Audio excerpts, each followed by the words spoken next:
tarde. Mais uma vez, temos à sua disposição o programa À Sua Saúde e hoje vamos falar de obesidade, que é uma doença que se tem vindo a desenvolver através destes últimos anos. Dr. Fernando Figueiredo, pode-nos explicar a obesidade? Ora bem, mais que eu, é interessante recordarmos que já há uns 15 anos atrás, sensivelmente, 2.500 especialistas em alimentação reunidos na Austrália levantaram este problema. Levantaram o problema que, no final dos trabalhos, chegaram à conclusão que 1/3 do mundo civilizado vai morrer antes dos pais por problemas de obesidade. Claro que não é a obesidade que os vai matar. Esta, de uma forma direta ou indireta, poderá, mas vão ser obstruções vasculares, vão ser a diabetes e, através da diabetes, o desenvolvimento oncológico. Dá bem para perceber que isto é um tema que nós temos muito seriamente que olhar. Doutor, mas a educação alimentar, penso que nos últimos anos também se tem feito um grande esforço, de alguma forma também errada, porque tem aconselhado, por exemplo, o consumo do leite e de iogurtes, portanto, derivados do leite, que também são prejudiciais. Tenho razão, não tenho? Ora bem, os últimos estudos, e não foi por acaso, que um determinado e elevadíssimo número de orientais, sobretudo japoneses, que chegaram aos Estados Unidos, apresentavam altíssimos problemas de Alzheimer.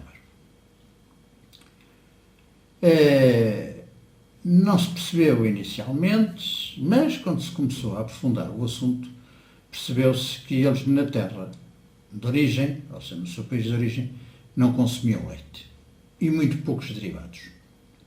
Chegaram aos Estados Unidos, o consumo passou a ser enorme, alimentos processados, etc.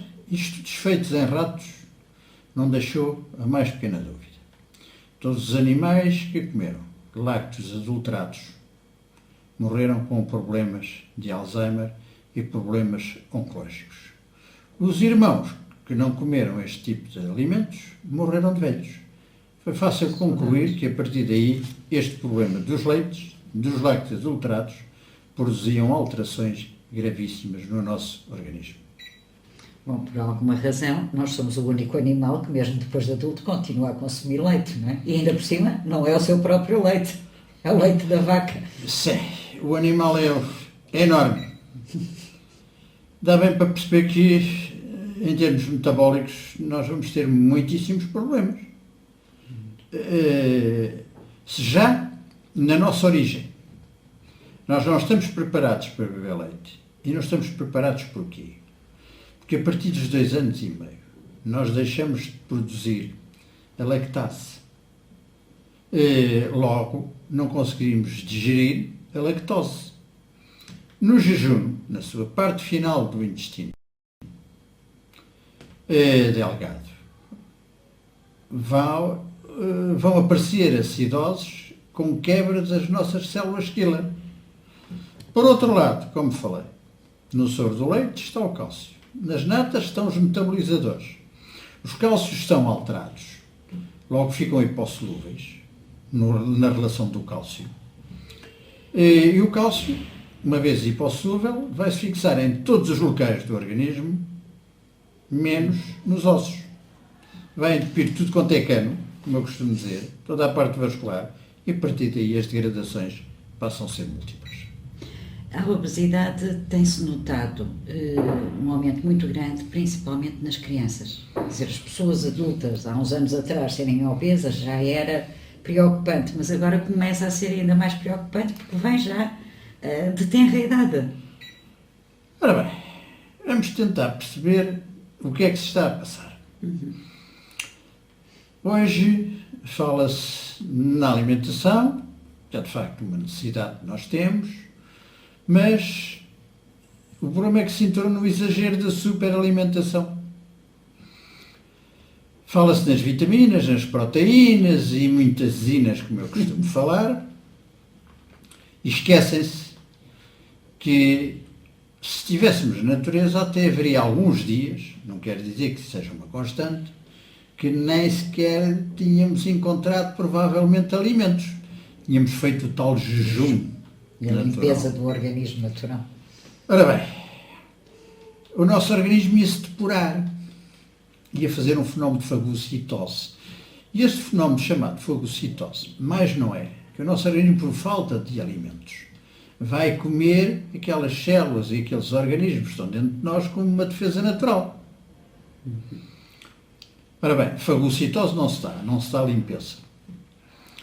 E ainda por cima começamos a ver determinadas coisas. A quantidade de açúcar que hoje em dia as crianças comem é assustadora. Os pais chegam com uma criança, por exemplo, a um restaurante, e eu vejo sentar-se aquela família e a primeira coisa que fazem é: o que é que queres? Um iced tea ou uma Coca-Cola?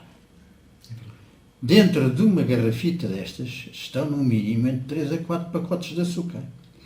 E se é light, então ainda tem outra porcaria qualquer lá dentro, com uma adoçante, que ainda é muito mais prejudicial que o açúcar. E não ficamos só por aí, não é? Desse açúcar. Temos desde o pequeno almoço até ao fim do dia um consumo exagerado de açúcar. Ora bem, hoje é hábito o cafezinho com leite. Primeiro, o leite está errado.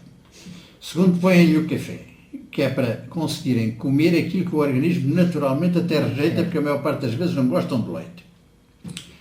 Depois, como aqui está amargo, espetam-lhe com um pacote de açúcar. E vão comer um daqueles bolitos de compra daí, que está carregadinho de açúcar, óleos, dos piores que pode haver, e muito mais coisas que agora, se estivéssemos aqui a falar, nem sei para onde é que havia de dizer. À meia da manhã vai uma bolazita de berlinde, ou mais um daqueles bolitos empacotados. O almoço é preciso fibras, bastantes cereais, bastantes leguminosas, de uma forma despropositada, que de uma forma despropositada se vai traduzir em açúcar. E no fim tem a sobremesa, que normalmente É um docinho. é um docinho. Fruta não se comeu ao longo deste dia. Alimentos crus e naturais também não se comeram até aqui à hora do almoço. E ainda não acabaram o dia e já comeram açúcar para uma semana. O que é que se vai traduzir este açúcar? Gordura. E depois não querem obesidade.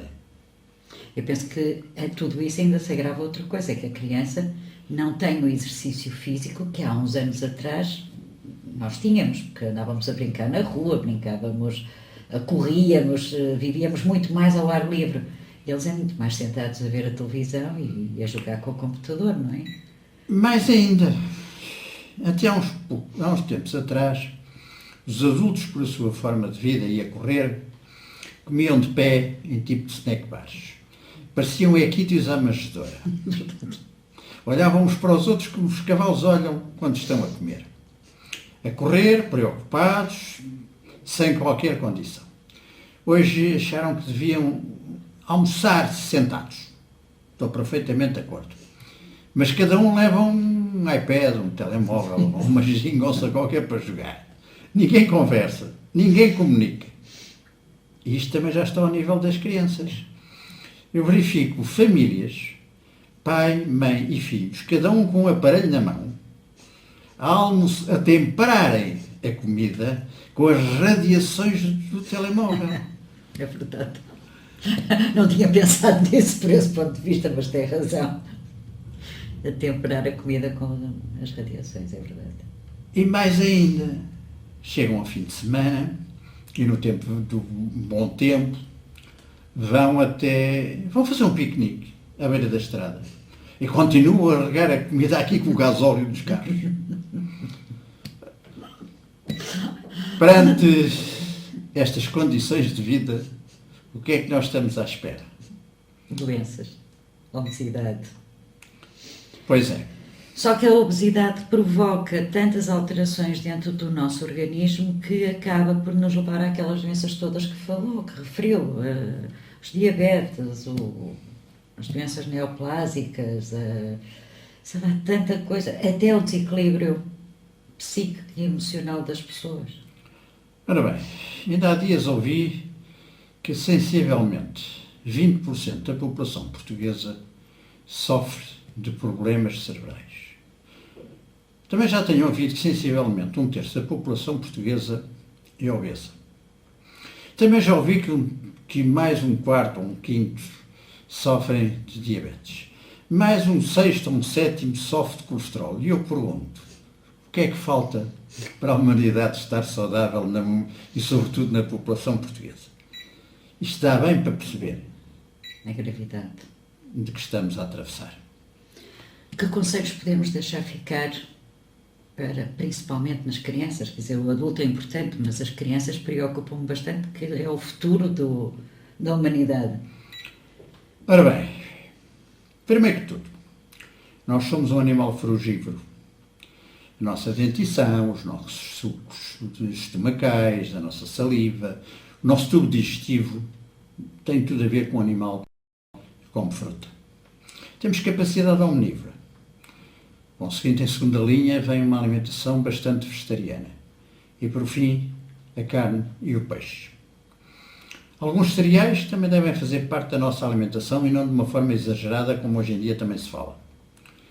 Mudarmos de alimento, de refeição por refeição. Não é na mesma refeição comermos muitos alimentos, porque nós se estivéssemos na natureza não conseguíamos apanhar tudo ao mesmo tempo. Por conseguinte, o correto é agora comermos maçãs, ou laranjas, ou pêssegos.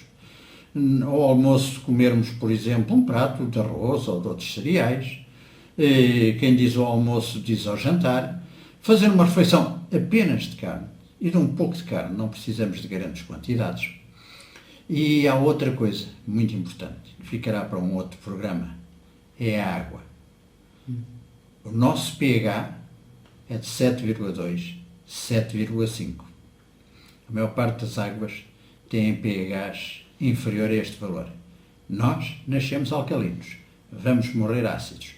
A maior quantidade de massa corporal é água. E por conseguinte, depois de meterem tanta água com os alimentos, não metam água com a água. Espero que tenham gostado, que vos tenha sido útil estas informações e cá vos esperamos no próximo programa. Muito obrigada. Boa tarde.